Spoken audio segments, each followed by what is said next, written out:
మంచితనానికి మారు పేరు, నిజాయితీకి నిలువెత్తు పేరైన జగన్మోహన్ రెడ్డి గారి ఆధ్వర్యంలో నడుస్తున్న రాష్ట్ర ప్రభుత్వం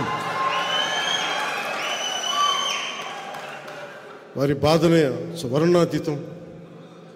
చాలా బాధపడుతూ ఉన్నారు. ఆయన అందరు ఇబ్బంది పెట్టేస్తున్నట్టు, ఆయన ఒక అర్జునుడిలాగా, మేమందరం కౌరవుల్లాగా,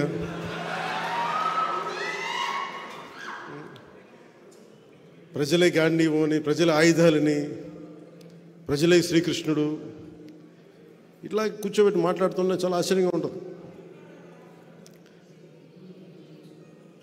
ఏ రోజున కూడా నేను జగన్ గారిని అర్జునుడు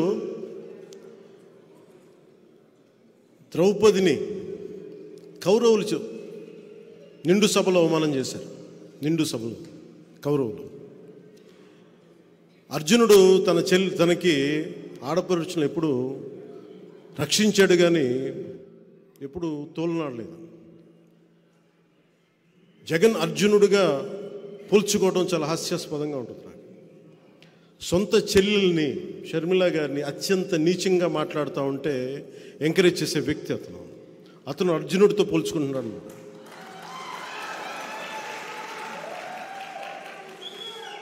అసలు ఆలోచించుకోవాలి మాట్లాడబోయే ముందు. పాపం సొంత చెల్లెలు గౌరవం ఇవ్వని వ్యక్తి ఈ రాష్ట్ర ముఖ్యమంత్రి.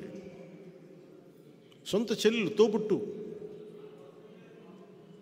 సొంత చిన్నాయిన్ని నిర్దాక్షిణ్యంగా చంపేశారు. వాళ్ళని వెనకేసుకొచ్చే వ్యక్తి. వివేకానంద రెడ్డి గారి కూతురు సునీత గారు, నాకు రక్షణ లేదు, చంపేస్తానని ఫోన్లు వస్తున్నాయని ఆవిడ చెప్తా ఉంటే ఇలాంటి వ్యక్తి అర్జునుడితో పోల్చుకుంటా ఉన్నాడు.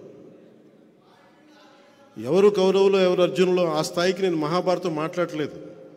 ఇది కలియుగం. ఇది కలియుగం. మొదటి పాదం రెండో పాదం నాకు తెలియదు, కానీ మనం ఎవరం కూడా శ్రీకృష్ణుడితోటి, అర్జునుడితోటి, కౌరవులతోటి పోల్చుకోవద్దు. మీరు జగన్, మీది వైసీపీ, మేము పవన్ కళ్యాణ్, మా జనసేన.